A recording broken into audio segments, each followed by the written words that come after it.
Hello, everyone, and welcome to In Touch with Durham County. I'm Deborah Craig-Ray, General Manager for Strategic Planning and Innovation. On this show, we will take a look back at the year that was 2020 in Durham County Government. My goal is to chronicle the crucial work that has been performed by Durham County employees and community partners to help get through this most difficult, challenging, and extraordinary year. Let's take a look back. When 2020 began in January, we had no idea of what was to come. Our emergency services employees responded to several calls from residents of McDougald Terrace who experienced high levels of carbon monoxide poisoning. As a result, about 280 of the 300-plus families who live there had to be relocated from their homes to safe shelters. Durham County Social Services and other community partners came together to help these vulnerable families receive food and support services until the units had been repaired and they could safely return home. In February, our Public Health Department began working with the North Carolina Department of Health and Human Services to monitor coronavirus 19, later shortened to COVID-19. That work involved monitoring and activating preparedness efforts to communities as the disease began to take shape across the world. Public Health also began to message CDC advice regarding the critical precautions everyone should take to avoid the disease. Our elections department staff found themselves hard at work planning for both the fall presidential election and the fact that for the first time, North Carolina would be a participant in Super Tuesday, set for March 3rd. Our elections office successfully attracted and trained workers. They marketed the registration process and executed the March 3rd primary election. At the end of the week of the March 3rd primary election, a major catastrophe rocked both the city and the county's operations. On Friday evening, March 6th, a cyber malware attack hit both units of government. IS&T staff in both units of government began the long, painstaking process of working to mitigate the impact of the malware attack and the tremendous efforts to restore services for departments. Our IS&T Director Greg Marrow and his counterpart at the city participated in a news conference when they each spoke about the incident and the impact in each organization. It was announced that no taxpayer or employee personal data had been compromised in the attack. The form of attack was identified as ROIC, a notorious ransomware threat that had hit other governments. No note nor demand for money was evident with the attack. The National Guard cybersecurity team came to Durham and began to assist with the recovery effort. As coronavirus continued to march across the world, Governor Roy Cooper issued an executive order on March 10th declaring a state of emergency. That meant emergency operations centers, including our own, continued to develop response plans and take the necessary steps to keep residents safe and healthy. The order also increased state support for health departments who were tasked with monitoring quarantines, tracing exposure, administering testing, and much more. Soon we began to see COVID-19 cases in the Triangle and in Durham County. A group of workers in RTP had attended a convention in the Northeast and returned home, only to be diagnosed with coronavirus. A group of university students from Durham who had traveled to the Middle East over spring break returned with coronavirus. Thus began our intense efforts to inform the community about this growing public health threat. Steps were taken to help prevent infection and to slow the spread. Our public health department worked to identify positive cases, to do contact tracing and coordinate with the medical community to aggressively address this pandemic. As cases began to spread, the novel coronavirus disease was officially declared a pandemic by the World Health Organization on March 11th. On March 13th, a national emergency was declared in the United States. Our Durham County Public Health Director Rod Jenkins and Durham Public Schools Superintendent Pascal Mabenga spoke at a news conference on March 13th to express the current state of affairs. At that time, Dr. Mabenga announced that the students would be out of school from March 16th to April 3rd, generally the planned spring break. Staff from Durham County and Durham Public School System developed and implemented a daily feeding program for families whose students were on free and reduced lunch. We now know that the remainder of the school year was conducted virtually. County Commissioners Chair Wendy Jacobs signed a declaration of emergency in Durham County on March 14th. Governor Cooper's executive order and the North Carolina state of emergency resulted in the closing of all Durham County libraries on March 15th. Durham County Manager Wendell Davis ordered Durham County offices closed beginning March 23rd due to the impact of coronavirus and recovery from the March 6 cyber malware attack. During this time, as the pandemic was spreading, commissioners were informed of conditions and agreed to suspend their meetings from March 23rd until April 13th. Once management developed the strategy to convene virtual meetings for the commissioners, that process was implemented. Your Board of Commissioners then resumed its regular meeting schedule in mid-April using a Zoom format. One notable change involved the requirement for citizen comment.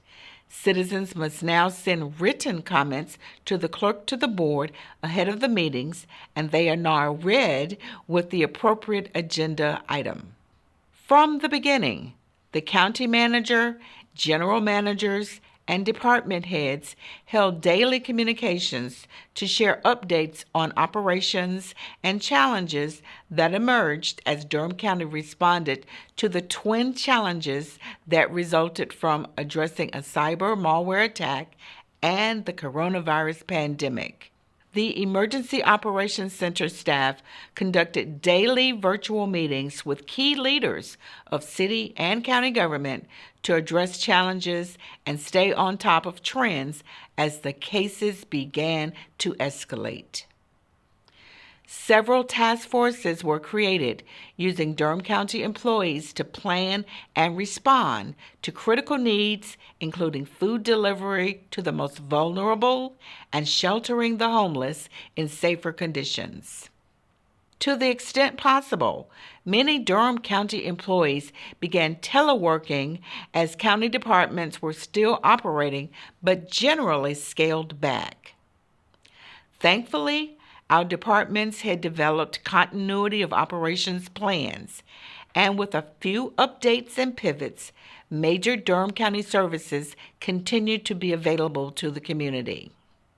With the physical closing of county buildings, our departments worked dynamically to provide services online where possible and, as needed, in-person services with the overall goal of protecting staff and citizens alike. Here are just a few examples that occurred. Register of Deeds announced reduced services, initially also due to the malware cyber attack.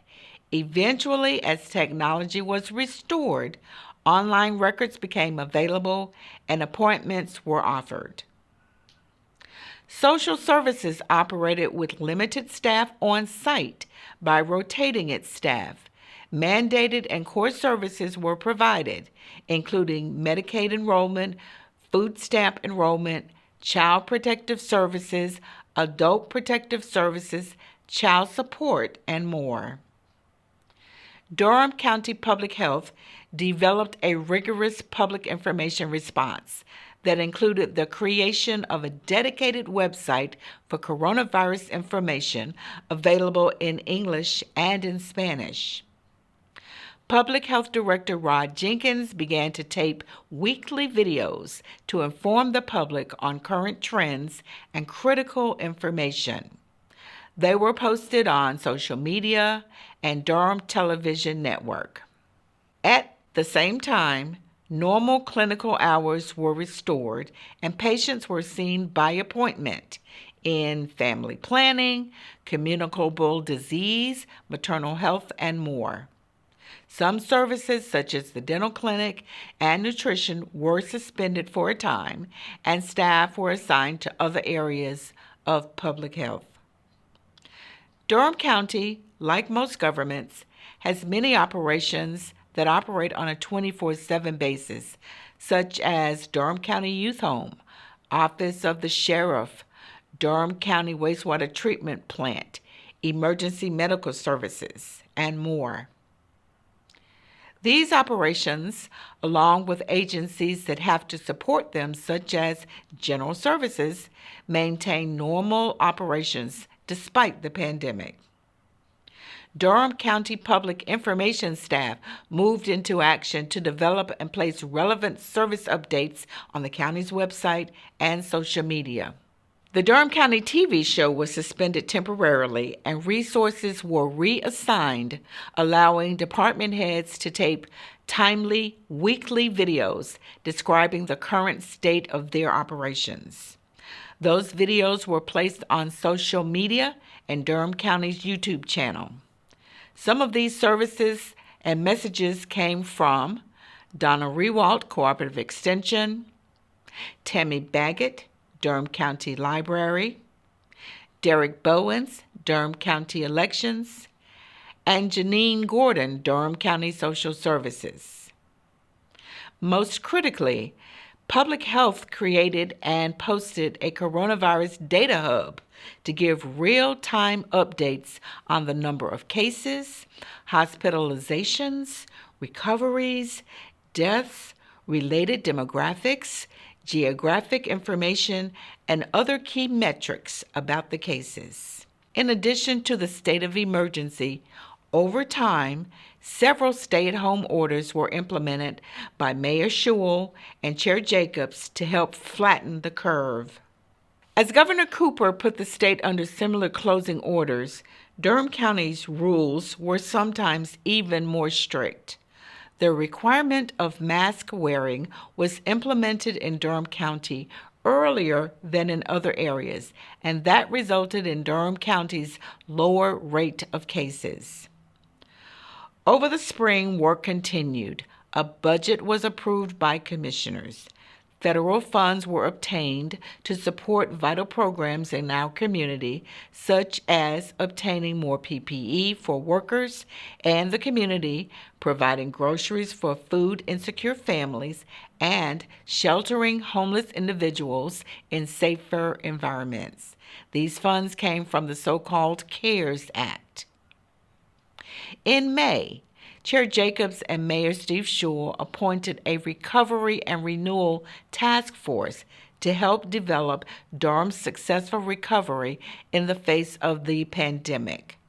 Members of the group included public health experts, faith leaders, business leaders, and community leaders. The task force also organized various industry-specific roundtables for small businesses, shopping centers, gyms and fitness centers, places of worship, and more, while receiving guidance from Durham County Public Health. In July, the group announced implementation of the Back on the Bull campaign, designed as an online planning tool to share evidence-based guidelines to help places of worship, businesses, offices open more safely and recover and operate going forward in this new environment. As many departmental operations continued to recover, the In Touch with Durham County TV show returned in September via Zoom after a 4-month hiatus due to COVID-19. Guests were Durham County Board of Elections Director Derek Bowens, who talked about the 2020 general election, and Durham County Public Health Director Rod Jenkins, and Division Chief of Emergency Management Leslie O'Connor, who talked about the county's well over 100 days of dealing with the pandemic at that point.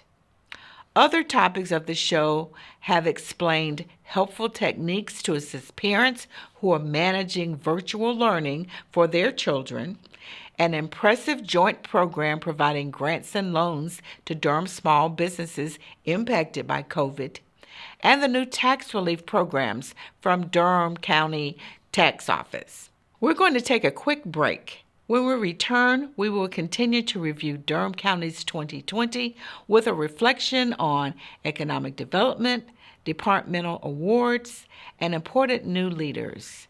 Please stay tuned. Hello, I'm Jackie Shelton Green, the North Carolina Poet Laureate.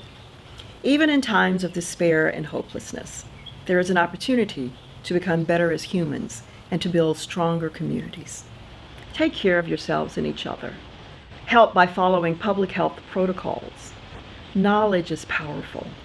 Learn and know the facts about COVID-19, its risk, and how you can protect yourselves.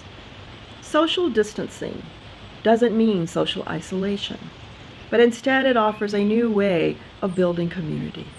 We have survived through many difficult times, and by adhering to the public health practices to prevent the spread and harm that this virus can create, we will make it through this as well, together. For more facts and information about COVID-19, visit www.nc.gov/COVID-19 or call 211.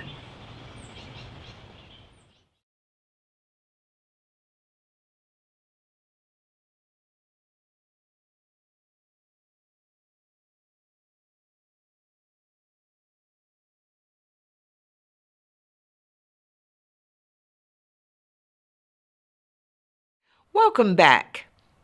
As our county offices were mostly physically closed to the public to help keep the public and staff healthy, work continued. Visitors and employees are screened with questions and thermometers upon entry. Masks and face coverings are required for entry. New policies have been developed to guide an employee's safe return to work after a leave. A policy to guide our eventual reopening has also been created, all with the goal of keeping everyone safe and free of COVID. One well-known project that was underway, the 2020 census, experienced a major impact from coronavirus. Census Day is April 1st, and all work ahead of time aims at that day.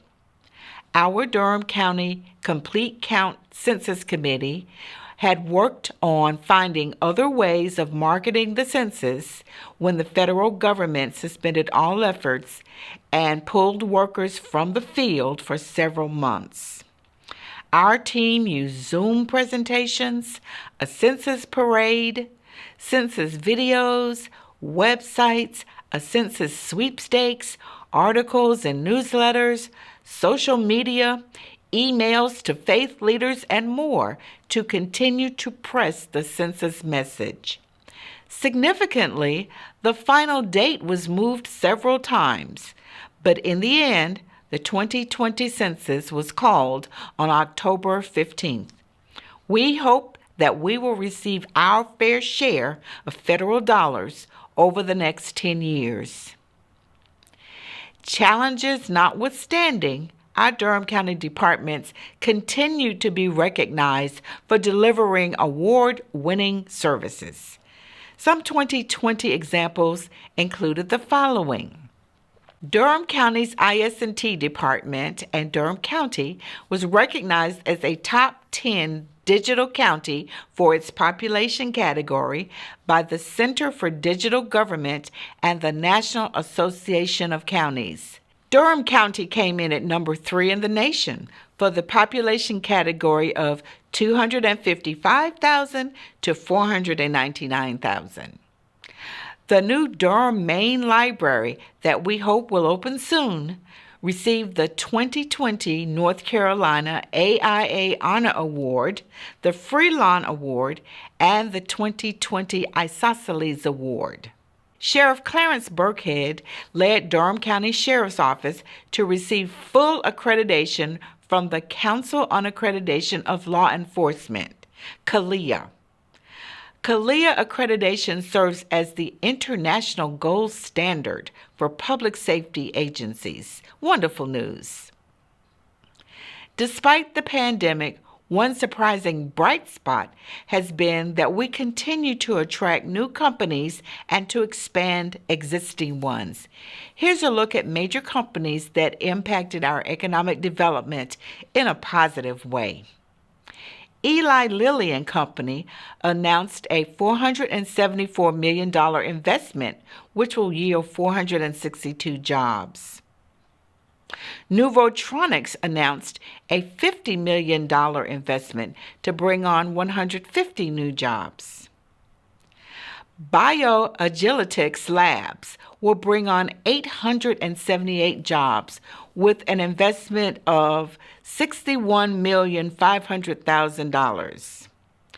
Beam Therapeutic has packaged a deal worth 201 jobs and $83 million. And Grail Inc. is investing $111 million and 739 jobs. Our economic future is very impressive as we move to the new year. During the year, new staff joined Durham County in many key leadership positions. Mark Lockhart was named Emergency Medical Services Chief Paramedic. Sarah Young was named City County Planning Director. Jess Busquette was named Adverse Childhood Experience and Resilience Coordinator. Quayle Rashid Henry was named Racial Equity Officer. And Kate Elander was named Early Childhood Coordinator. Continuing to wrap up 2020, we said farewell to Commissioner Ellen Reckow and Vice Chair James Hill on November 23rd during a virtual celebration. Hill served since 2016, and Reckow, first elected in 1988, retired with a record-setting 32 years of public service in the community. Commissioner Reckow chaired the board from 2002 through 2008 and was vice chair from 2008 to 2012. Best wishes to both of them. In early December, Nida Alam and Nimashina Burns are set to be sworn into office as Durham County Commissioners. For the next 4 years, Durham County will be governed by an all-female Board of Commissioners as they join Commissioners Wendy Jacobs, Brenda Howerton, and Heidi Carter. In conclusion, please continue to stay safe, be well, and follow the latest information on the coronavirus pandemic. Be assured that the 2,100 employees of Durham County Government will continue working for you. We hope that 2021 brings success in the form of the development and implementation of an effective cure, and that we can get back to some level of normal. From all of us at Durham County Government, may you and your family have a happy, safe, and prosperous new year. Cheers!